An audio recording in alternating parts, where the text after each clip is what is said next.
Good evening, everyone. Thank you for joining us for today's webinar, Living with Nasopharyngeal Cancer, which we refer to as NPC during the talk, organized by the Florida Society of Clinical Oncology. My name is Shravan Kandula. I'm a radiation oncologist at Advent Health Cancer Institute in Orlando, Florida, member of FLASCO, and I will serve as tonight's moderator and one of the speakers. It's truly an honor to have each of you present today for the Living with NPC program. FLASCO is a member-supported state society that focuses on supporting and representing the oncology healthcare professionals in Florida. An electronic meeting handout has been emailed to each attendee prior to this evening's program, outlined with the agenda and full speaker biographies for each of our panelists this evening. I invite you to take a look at all their impressive bios. So before we begin this presentation this evening, I would like to take a moment to thank Coherus Biosciences for sponsoring this webinar and making it possible for us to share this important information. I'd also like to let everyone know that this webinar is being recorded so that those who are unable to attend can view it at a later time. Please note that your lines will be muted for the duration of the webinar.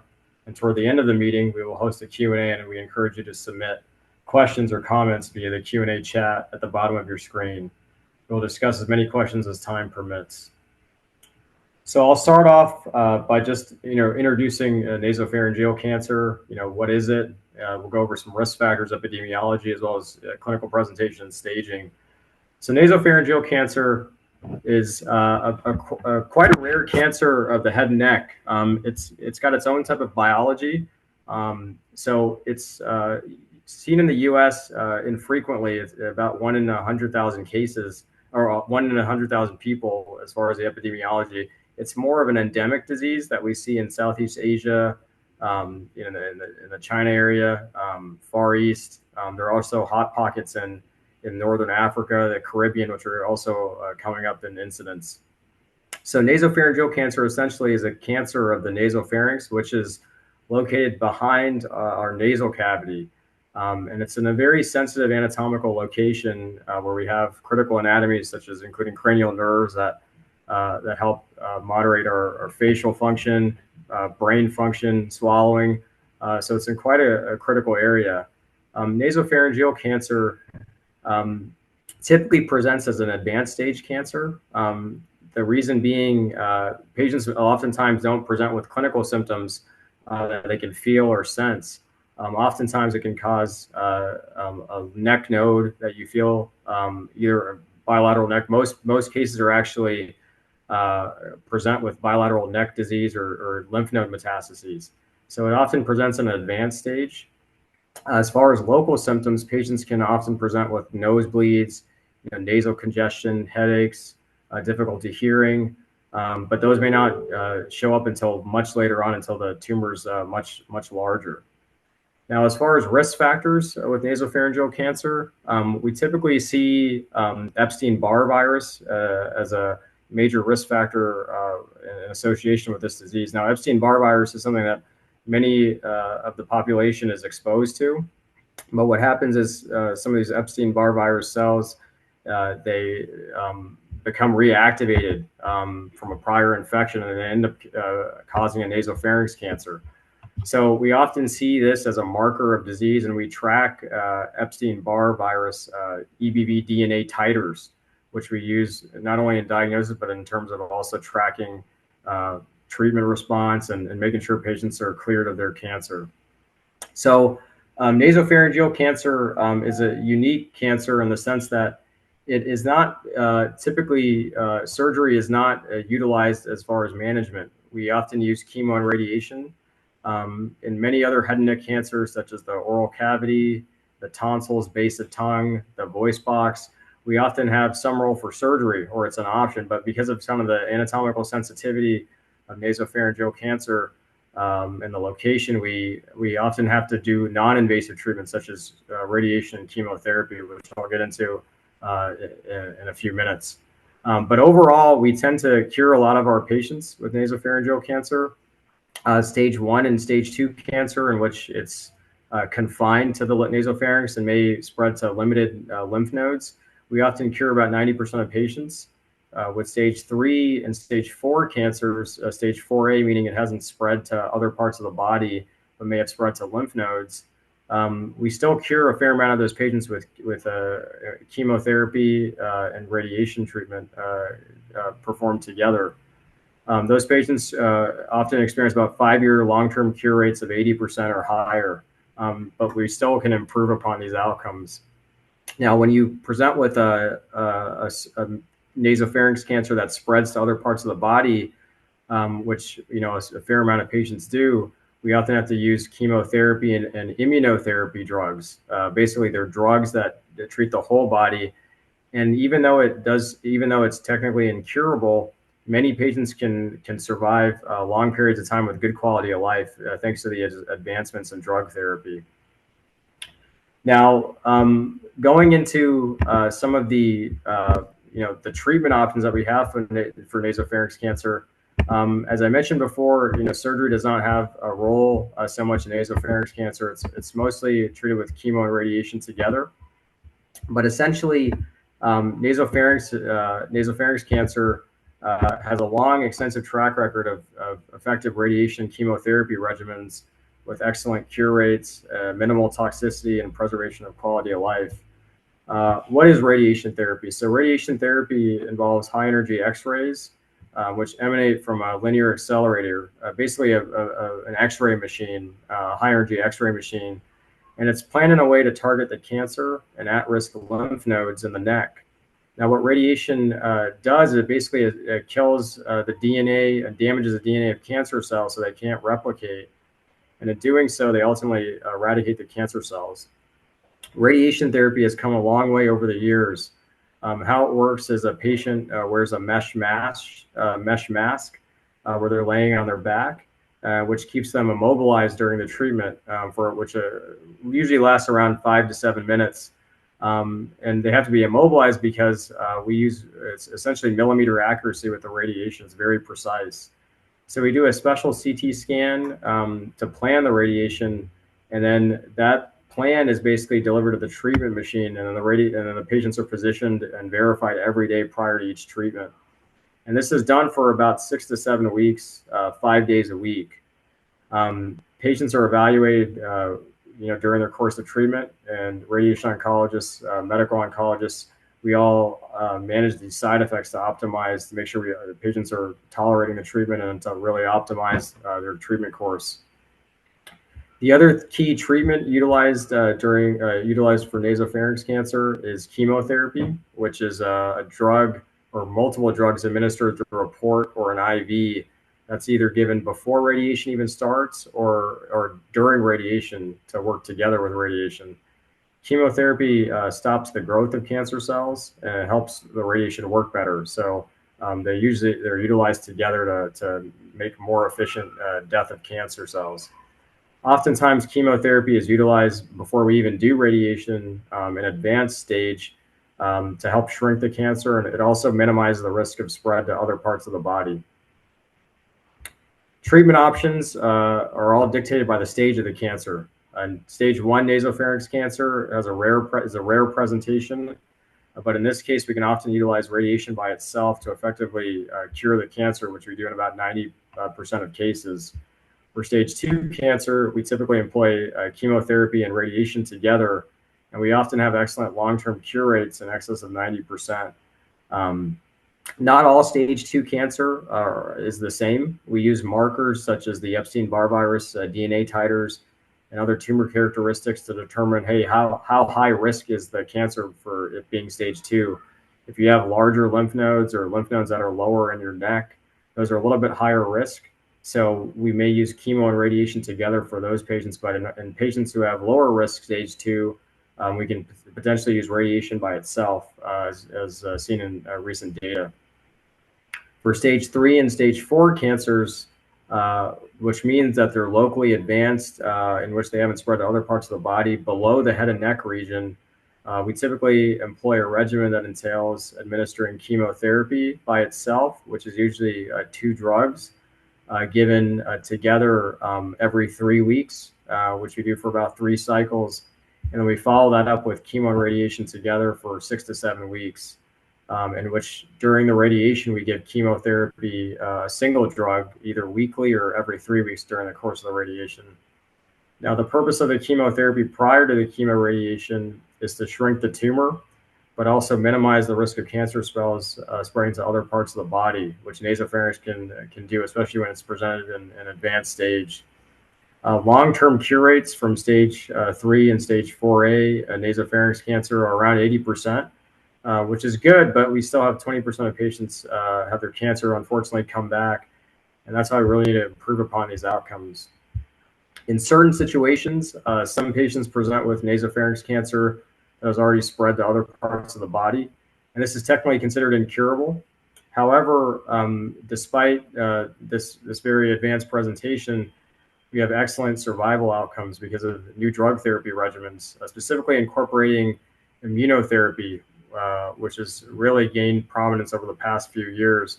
Immunotherapy essentially helps stimulate our own immune system to kill cancer, and it's used in many different types of cancers. But in nasopharynx cancer, we've had some recent advances, which has really helped improve outcomes. Because of the rust, we typically treat them, as I mentioned, with chemotherapy and immunotherapy, specifically a drug called toripalimab, which has really improved outcomes, with patients living, most patients living up to 5 years, even when they present with distant metastases or cancer that's spread to other parts of the body. So we've really made many advances.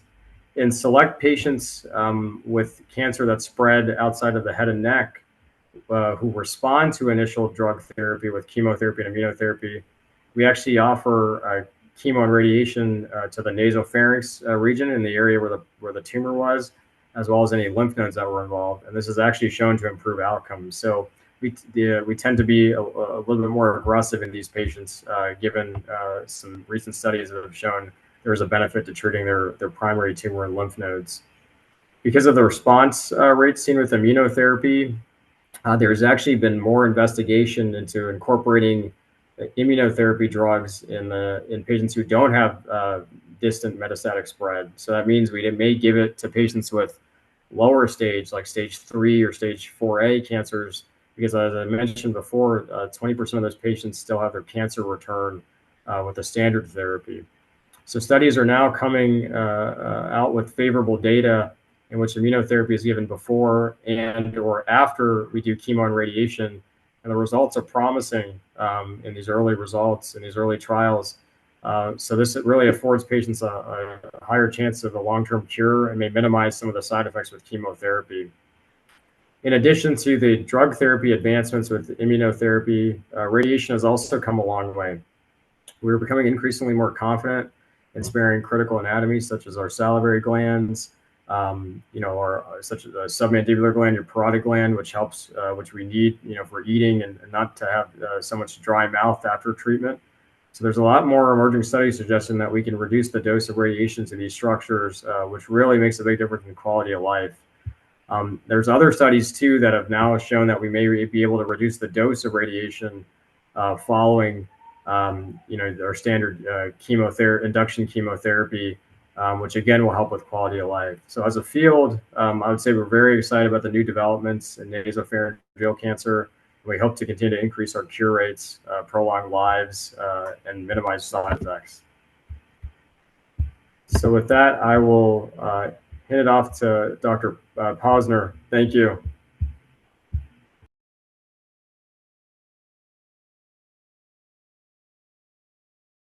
Dr. Posner, I think you're muted.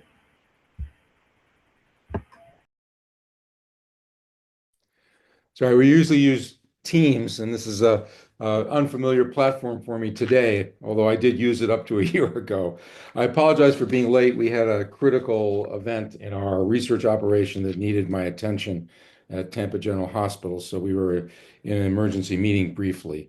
I really appreciate Dr. Kandula's review of radiation and the interaction of radiation integration with head and neck cancer and nasopharynx cancer.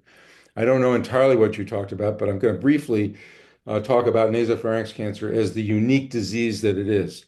Epstein-Barr virus is a common infection. In fact, 98% of adults are infected with Epstein-Barr virus, and Epstein-Barr virus is the cancer-causing virus that is associated with and is the cause of nasopharynx cancer. A small fraction of nasopharynx cancer in the world, and certainly in the United States, is caused by smoking and drinking and does not contain Epstein-Barr virus. In addition, just to be clear about this, when patients recur, both in the primary site and systemically, or appear to recur years after their initial radiation, many of those tumors may not be Epstein-Barr virus positive and may now be secondary malignancies as a cause of the radiation or the combination of radiation and chemotherapy. And these second primaries do not get treated the same way as EBV positive nasopharynx does, because it's a very different illness. Like HPV-related cancers, which is also a DNA virus, EBV, which is a much larger and bigger virus, is very sensitive to radiation and chemotherapy. In fact, it's quite possible the radiation, chemotherapy, and now immunotherapy together may completely cure these patients, and we may see cures with just immunochemotherapy. But that's the future. Right now, the standard of care for treatment for nasopharynx cancer, from my point of view, for advanced disease, that's locally advanced disease, is induction chemotherapy with gemcitabine, cisplatin, and following that, after 3 cycles, with chemoradiotherapy utilizing cisplatin and radiation. This is the standard. It's very effective. It's been shown in randomized trials to be an improvement over induction with platinum 5-FU, and in randomized trials to be an improvement over just chemoradiotherapy alone, where it results in improved long-term survival and local regional control. So this is a very arduous treatment. Platinum and gemcitabine have a myriad of side effects. They're quite manageable. An alternative regimen is a low-dose TPF regimen, which is taxotere cisplatin 5-FU. This is a soup of drugs that are given also before chemotherapy and radiation, but it's not quite as effective and is slightly more toxic as given than gemcitabine cisplatin. So I think that the data is pretty well set that that is the standard of care. With lower stage disease, earlier lesions, higher, less involved lymph node, less massive disease, I think chemoradiotherapy alone is still a standard of care and has a very excellent survival. There are some evidence coming out now that at least in randomized trials, that post-radiation adjuvant therapy with capecitabine in those patients may also improve survival. Now, because Epstein-Barr virus is ubiquitous in all of us, and we all control the disease, we keep this virus in hand once we've been infected. So that virus is circulating in cells called B cells in our body, and cells called T cells, which are an immune cell that interact with B cells, keep this virus in check. This virus also causes Hodgkin's disease, certain kinds of lymphomas. It's associated with a gastric cancer that's also occurred. So it is causing numerous different cancers, and it can cause some very lethal cancers, which are much more resistant to treatment than nasopharynx cancer. It causes some chronic lymphomas as well. And so there is a lot of treatment for this with chemotherapy. It's been quite effective in the lymphomas caused by this, generally, except for those where mutations are associated with it. But the virus is really most manifest in nasopharynx cancer. And if you look at the cancer cells throughout the cancer itself, they all have a single infection with an EBV virus that's formed a loop, a circular loop that is called an episome. And that unique episome that's developed for that unique cancer is unique to the cancer. So you can actually determine whether a patient has cancer by looking at the monoclonal, the single clone of cancer that develops. It's very interesting. This is also used as a screening tool for people who have questionable lesions in their nasopharynx, particularly in endemic areas where this is incredibly common. The other aspect of this is that because the Epstein-Barr virus is common, we do see Epstein-Barr virus in our circulation as gene fragments and circulating tumor cells. And we're able to measure in people with cancer a high rate and volume of EBV, or fragment number of EBV in the blood. So EBV titers, DNA titers in patients' blood, has now served as a marker for risk of a cancer, but also a poor prognostic marker, depending on the elevation of that for patients. And so we're seeing now increasing use of EBV titers to determine who should get more aggressive disease and who should be followed more closely. And we are using these titers to follow the patients to see when they relapse, which is another biomarker that's effective. But I want to now move over to the treatment as we see it today and where it's going. I think we're quite capable of curing a large fraction of patients with very advanced disease. And now with immunotherapy in the recurrent and metastatic setting, we are seeing cures of patients who present with metastatic disease or recurrences with chemoimmunotherapy given both as an induction and then in the post-radiation aspect as well. There have been several trials now that show that the combination of a PD-1 inhibitor plus chemotherapy in recurrent and metastatic disease has a high rate of response and has a relatively high rate of potential cure. These trials are early. It's very hard to assess how robust the level of cure might be until we're out 5 or 10 years, because recurrences and metastatic disease can occur 5 or 10 years after the initial treatment. So we have to really look at these patients both to see whether they have a recurrence, and second, we have to see whether that recurrence is related to the original cancer or represents a secondary malignancy. In our own experience here in the United States, just with non-HPV or HPV-related cancers, we're going to see 5 to 10% of so-called recurrences in patients as actually second primaries that have occurred in the field of radiation. That being said, treatment of recurrence is, I think, primarily today a combination of induction, chemotherapy plus immunotherapy. And if the recurrence is localized and you have a localized nasopharynx recurrence, you can treat patients with a primary resection followed by chemoradiotherapy for local regional control. But we have to be very careful because the side effects of radiation are very, very severe and significant and long-term. So the new techniques that have been developed for radiation to eliminate and reduce the destruction of the bone behind the nasopharynx, that base of skull bone tissue that can occur with high dose radiation is minimized. And so also behind that area is the temporal lobes of the brain. And when those get exposed to radiation, you can have episodes of what's called radiation necrosis, which can lead to seizures and decrements in function. So we're being very careful today with our radiation to avoid those side effects by controlling the radiation beam. And at least in the United States, I can't speak for China or other endemic areas, we have what's called proton beam therapy, which is a form of radiation that gives a particle, a proton. And that value of that proton is that it stops short in the body. It delivers all of its radiation effect in a small area and then stops and doesn't go through the body the way photons, which are our standard radiation treatment, do. And so that means that you can treat a patient with a somewhat higher dose for local control and avoid bone and brain damage in patients. And so that's a very important factor that's now figuring into our treatment of nasopharynx cancer. And proton beam is approved for nasopharynx cancer in this country and will be covered by insurance, which is very important. So I think from the point of view of management, we have a number of new tools that are very helpful. We have EBV titers that can help us to determine whether a patient has an EBV cancer. We have EBV titers that can help us determine whether the patient has completely cleared their infection, whether they're relapsing. We have EBV titers that tell us the degree of therapy that we might be able to give a patient. We may want to up the treatment if they have over 5,000 units as opposed to 250 or 100, which could be just a standard of treatment. And then we also have an improvement with immunotherapy, and we're now seeing immunotherapy upfront trials being reported.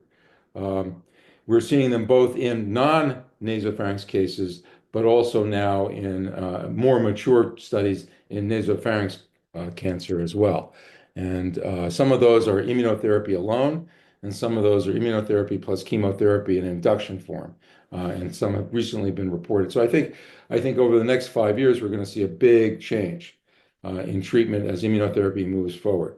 I will say that one of the terrible problems that we're having in the disease is that when we give these immunotherapy trials and compare them to standard, the survival curves are relatively similar between the treatment arm of induction chemoimmunotherapy and induction chemotherapy followed by and chemoradiotherapy followed by observation, because patients are able to get immunotherapy on the other side if they relapse.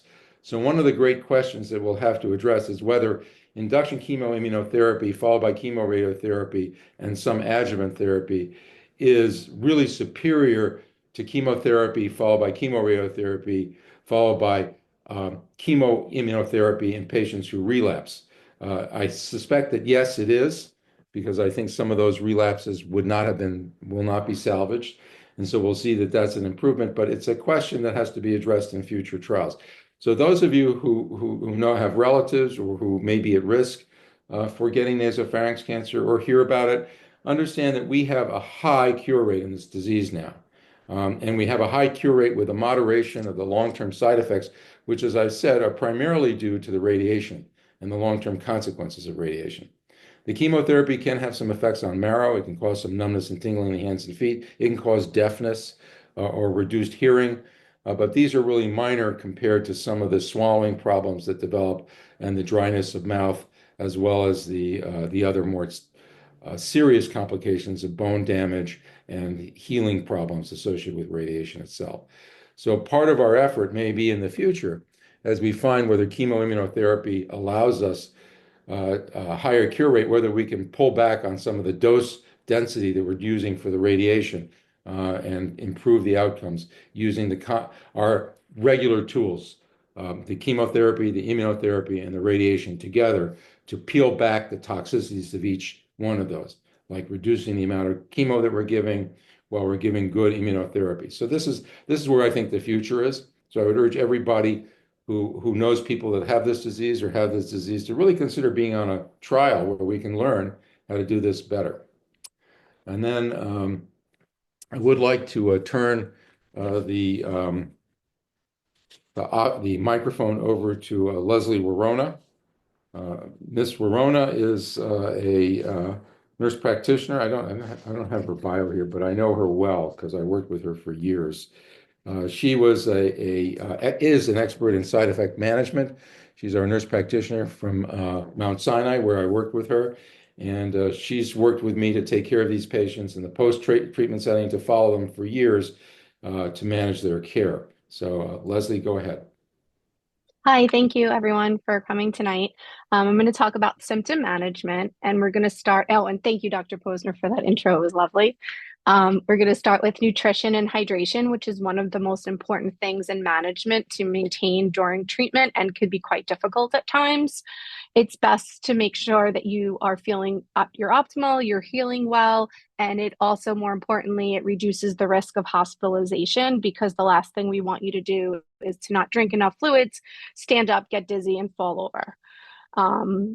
We don't want anything, we want to optimize your health, and we don't want anything to decrease the risk also of missing any treatments. Hydration should be with electrolyte-based fluids and sodium content. There are a lot of nice additives that you can add to your hydration, such as Noon, Liquid IV, coconut water, Propel water works really well. These are available at multiple different areas. You can go to Target, Duane Reade, Amazon, Whole Foods. There's many to choose from. The salt content of these are important to look at. Salty broths work just as well. Cisplatin is one of the foundations of the treatment that you will most likely be receiving, and one of the side effects could be nephrotoxicity or damage to your kidneys, and it's important to keep this hydration as well to prevent that from happening. In the clinic, on our part, we will be giving you IV fluid hydration before and after the treatment, and most likely have you come in for another day or two for additional hydration. But it's equally as important for you to do your job and your part to stay adequately hydrated at home. During treatment, especially during radiation, as the weeks go on, it does become difficult to swallow and could be very painful, and you could develop mucositis. So eating soft, mushy, moist foods are very helpful. Using protein shakes or blending anything that you need to in a blender, or your flavors that you like or foods that you like is very important. Definitely protein supplements are helpful. Most teams do work very closely with a nutritionist, which they can set up and find the right brand name of supplements. There's so many to choose from. If you're vegan, there's ones that are not milk product based. There's different types of proteins as well that they can find to meet your caloric needs. During this time, it's advisable to avoid any spicy foods, any hard textures or drying foods, such as bread or chips that can harm the inner area of the mouth that's very sensitive during treatment. It can worsening the issues during swallowing or get stuck. During the treatment, if swallowing becomes extremely difficult, then your provider will possibly discuss having and needing a peg tube placed for you. If this does happen to happen, it's very important to continue to swallow and at least take a few sips of fluid at a time. And the reason being is because the tongue is a muscle. And just like going to the gym, you just can't walk in and bench press 200 pounds if you felt like it. You actually have to build up. So we don't want your tongue to become too weak where the muscle becomes too weak for you actually to swallow. So we want to keep this engaged during treatment. I also like to advise not to purchase any flavorings, supplements, or the hydration packets that you put in any particular flavor. The treatment often makes your tastes change. Patients often refer them to being cardboard tasting or metallic tasting. So something that you may like today, you may not like tomorrow. And try things that maybe you didn't even like before, or flavors you didn't even like. If your favorite food becomes something that does not taste well, I like to also recommend not eating it because I don't want you to have taste aversion and want to keep it as your favorite food after treatment. Management of mucositis. Mucositis is the inflammation or the irritation of the mucous membrane of your mouth. Most often you will need a combination therapy to combat this. Good oral hygiene is extremely important. The saliva's natural properties is to clean the mouth. During the radiation and treatment, the saliva decreases and it becomes very thick, and it makes it harder to clean the mouth and keep it well hydrated. So you want frequent mouth washes, especially with salt and baking soda. 6 to 10 times a day would be great. You can put 1 teaspoon of each in 8 ounces of warm water and gargle with that. Topical analgesics consist of magic mouthwash or viscous lidocaine. If you start using this too frequently, this most likely means that you need to increase your pain medication regimen. I know some patients are sometimes reluctant to take pain medication, but it is important that we get you on the best regimen in order for you to take an adequate intake and keep hydrated. Gelclair is another new product that's on the market that works really well, and it coats the inner lining of the mouth. It's suggested to use 30 minutes prior to each meal and use it at least 3 times a day, and not as an on-needed basis, but do it as a routine, and it can also be swallowed.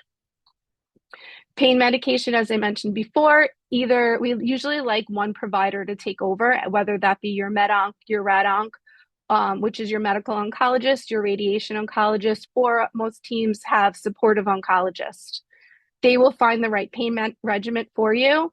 And just keep in mind that because the treatment during radiation often intensifies, whatever we start you on most likely is not what you're going to stay on, and will need frequent adjustments and need to be increased throughout treatment. Because often I get patients tell me, well, I'm not taking my pain medicine because it's not working. And majority of the time it's not working because it needs to be increased, or they're not taking it as often as needed. Nausea and vomiting is a side effect. Sometimes it could be possibly from the chemotherapy. Other times it's that thickened saliva that makes the patients nauseous. There are pretty good new pre-medication regimens that we do give you before your chemotherapy that does prevent this. And we will also give you different types of nausea medication at home to take if needed. There are a few patients that are super sensitive, not that common, but we'll just have to work a little closely with you to prevent that nausea. Reflux medication such as Prilosec or Protonix is also advisable daily, which helps with this as well. Neuropathy is another risk factor of cisplatin and often can happen if possibly, if it does, it would based on a cumulative dose, which means the more frequently or the higher the dose over time that you get of the cisplatin. Please tell your provider if you start to experience any numbness and tingling of your hands or your feet. In more extreme cases, it may become more difficult for you to pick up something such as a coin or difficult in buttoning your shirt. And a third specific possible side effect of cisplatin is ototoxicity, which is hearing loss, or tinnitus, which is ringing in the ears. This can happen after receiving a high dose of cisplatin or high cumulative dose of cisplatin. And all patients should be paired up with an ENT for an audiology assessment that could be done prior, during, and after treatment. Pedmark is an FDA-approved drug that can help prevent that for ototoxicity as an option. We also have skincare, which is important. Daily radiation creates sunburn-like effects, and that usually is about from the eye to the upper chest. So we usually like you to put on daily lotions that are not alcohol or perfume-based, but it's super important to apply this after your radiation treatment for the day. Wearing sunscreen and avoiding long overexposure of the sun during treatment and right after the treatment is also advised. Since the main target of the treatment is around your nose area, it is common that you can have possibly some dry crusting, some nosebleeds, some discomfort, and possibly even small tumor pieces can come out of your nose. I know this sounds scary, but don't be as alarmed. It's always good to tell your provider if this happens, but this is often something that does happen. Your ENT can give you saline rinses, or you can use saline rinses over the counter. A humidifier daily at your bedside or in the room that you're most frequently in is definitely helpful. This will also help sleeping at night with your dry mouth. Fatigue is another important thing.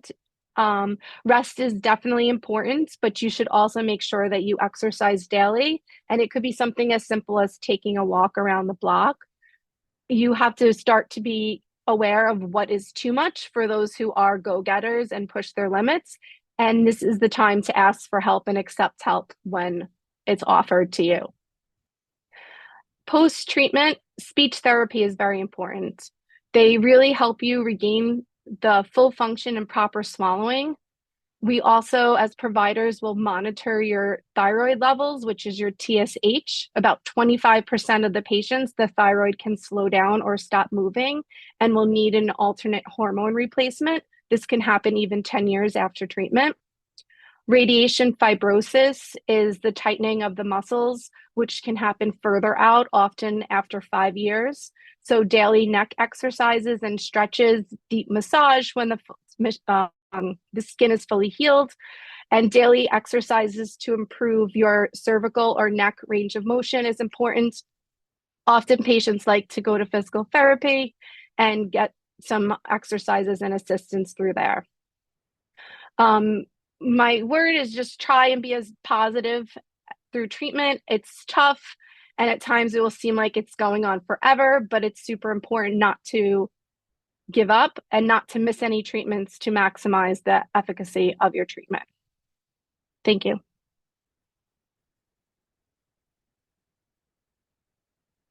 Thank you very much, Leslie. That was excellent. I have one or two more words, and then we'll go for questions and answers if anybody has any questions. First, I'd like to add a few things. We do not recommend hypervitamin therapy. That's just a complete myth. If you take a multivitamin a day with iron, that will be very helpful. People tend to lose blood because of the mucositis and some of the effects of the chemotherapy. So I think a multivitamin with iron is more than sufficient to help manage. Do not inhale any smoked products. The carbon monoxide in smoking of any kind diminishes your ability to tolerate chemotherapy and radiation, and diminishes radiation efficacy, and it's bad for you in general, including your heart. So smoking any burnt items is out of the question. And any alcohol will also reduce your vitamin load, immediately depletes folate and thiamine, and increases your sensitivity to radiation and the likelihood radiation will not work as well. So these are important nutritional aspects. I think it's also important that you understand that there is a light at the end of this tunnel, and that getting through all of this offers a very high chance of survival, very high, not the 20% or 30% we had in the 60s and 70s, or the 40% or 50% we began to have in the late 70s and 80s when the first papers of chemotherapy and radiation came out showing the dramatic impact. We're up in the very high numbers now, except for patients with very advanced disease or who present with metastatic disease. That being said, it's important to work with your physician to avoid delays in therapy and movement from one therapy to the next. I call delays in this process death by delay. So every week that you prolong the time between your chemotherapy and your radiation increases your risk of failure. Every break that you take that's not required, because you have a low blood count, or if you're in the Northeast, you can't get in because of a snowstorm, will increase your risk of failure. So it's very important to actually push your physician to help you get to things faster and get them done quicker, so that you don't have gaps in your treatment. So delay is a very important factor that seems to impact a lot in our society here. So I think that's an important thing, particularly in Florida, where much of the treatment is not unified in a single place, but in multiple different locations. So it requires a great deal of coordination. And I think we have to really think about the incremental things that we do that improve the side effects and also improve the outcomes. So, timing is important.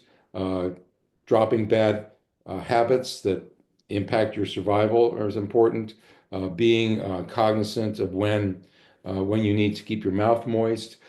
Getting dental care, which is a very important part of our preparation for patients getting radiation therapy. These are all things that will help you do better, because we're looking at people. This is a disease that has multiple different time frames, but it can happen in fairly young people. And so we're really looking at a long survival for patients, and we want them to have the best outcome in terms of the side effects and to have the least amount of damage from what we're doing. So this is an important part of therapy that we have to manage together. So do you have any other comments that you'd like to make, Dr. Kandula, before I turn it over to the questions? No, I think you guys summarized the side effect. I think that's the goal of our treatments in the future. We really want to optimize, cure rates, but we also want to minimize toxicity. And this is a very toxic treatment, or has been in the past. And by implementing some of these treatments, such as immunotherapy in the upfront setting, and maybe minimizing some of the chemotherapy and radiation dose that we use, it's really going to make a big difference in the quality of life for patients. So I think we can turn to the questions and answers. We actually have over here a question and answer chat. So Leslie, can you want to click on that and see somebody has directed a question to you? I had answered the first question. She had asked, where is it? Would you recommend EBV testing post-treatment, and how often? So I said it's not 100% accurate, but a great tool to use. And after treatment, we should do it every 3 to 4 months for 2 years, followed by every 6 months follow-up for 5 years out, and then yearly. Yes, it's a very simple blood test. It doesn't require a lot of impact, and you can get it along with the other testing you're getting. So the follow-up question is pretty much the same, but it's asking how often should the PET scans be given post-treatment, which initially we would like it the same as the EBV drawn, but insurance unfortunately never allows that. I think the guidelines actually, so post-treatment, we always do a PET scan 12 weeks out. And then from there, we like to do it, how often would you say? Try every 4 months to 6 months, but that's not always what's allowed. Yeah, I think the 3 months out is standard. We'll get that approved for sure. And then afterwards, the first 2 years are kind of the critical point in this disease, and actually all of head and neck cancer. Most recurrences we see happen within the first 2 to 3 years. So Patients should be seen every 3 to 4 months. Even if they're not getting a scan every 3 to 4 months, they need to be seen for nasopharyngoscopy exams, clinical exams, and we usually can get CTs, MRIs approved. But definitely you have to scan the chest, along with EBV titers at periodic intervals, because most failures are actually distant in patients, especially with EBV related disease. So we have to be really cognizant of that. And EBV titers actually is very sensitive. So they actually can predict a recurrence, months ahead of time. So if those are elevated, that may make us to image those patients, more frequently, and surveil them much closer. So those are a critical part of the follow-up. That's the same with HPV. If your tumor is not EBV positive, but if it's HPV positive, there is blood testing for that as well, such as a Naveris. And that was a good point about, since it is in the head and neck, using a flexorenzoscope is the best way as well, in addition, when we can't get that imaging to directly visualize. Yeah, and if you catch a tumor, a local regional recurrence, a local recurrence earlier, surgery does provide a very good outcome in those patients with very localized disease. So when patients present with new nasal pain, new bleeding from the nose, or new stuffiness, it's important to get the head and neck scan to follow that up, and also to do the EBV titer. We've had a couple of patients actually survive long periods of time with a recurrence locally that we've been able to manage. So that's been a very satisfying part of it. The second question about neuropathy, I'm going to be very direct. I don't have any clue about how to deal with neuropathy today. I have had neuropathy from frostbite in my feet, and nothing seems to help it. And my patients, of course, have had neuropathy. I think the major way to prevent neuropathy is to kind of limit the dose of cisplatin to under 400 milligrams per meter squared. If you do that, neuropathy is very rare. You can get about 20% with some numbness in the feet, but it's not anywhere as traumatic as if you go over 400. So it's a dose-dependent effect, which we have to manage. And I don't know how well the hearing protectants work. We haven't really been able to use them well, but I think there's something to think about there in the future. As for the neuropathy, most patients are given gabapentin or Neurontin. It's not always effective. Lyrica is another option. Cymbalta, which is an antidepressant medication, has off-label use for neuropathy. There's an old drug called Pamelor. Usually we direct this to supportive oncology because they work a little bit closely with them, and certain medications such as Pamelor need an EKG to monitor your QT intervals on them for safety monitoring. They also don't like to start and stop them abruptly. So I usually leave that up to them. I think there are some other outside remedies such as laser therapy, either cold laser therapy you can try. Unfortunately, it's something that really needs to be looked further into. Yeah, we've had some success with acupuncture in patients who are medication refractory. So I think that's always an option. So acupuncture is definitely something to consider.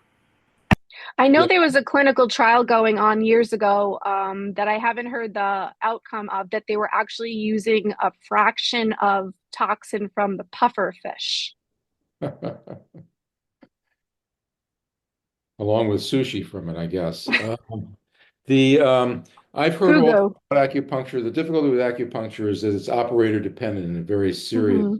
So if you have a really well-versed and trained acupuncturist, then who knows something about this, that's worth taking a look at. But there are a lot of people who practice so-called acupuncture, and I think you have to be very careful about what you do and who you engage in. And particularly have to be sure that the acupuncturist is sterilizing or using disposable acupuncture needles, because the risk of hepatitis C and hepatitis B transmission with those is quite high if they're reused. So it's very important to be aware of that. So there's another question here.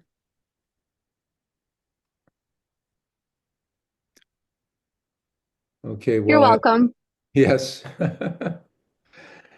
So if anybody has any other questions, you can reach us at our respective institutions. We're happy to talk to people. That's our job, to treat and talk and help people through this. So we appreciate any questions. And with that, I think we'll just wrap up. Thank you And very thank you, Brittany, for giving the support to your husband because it's really important. Yes, call out the patient. So I'll say good night. Does anybody from from FLASCO wish to speak? Dr. Candula, if you would like to close for us, that'd be great. Sure, absolutely. So I want to thank the panelists again for presenting this evening, leaving us with this meaningful, insightful information. Also, like to thank Coherus Biosciences for sponsoring this webinar. As a reminder, all the handouts mentioned in the webinar can be found in the confirmation email as well as a follow-up email that will be emailed to all of you following the program.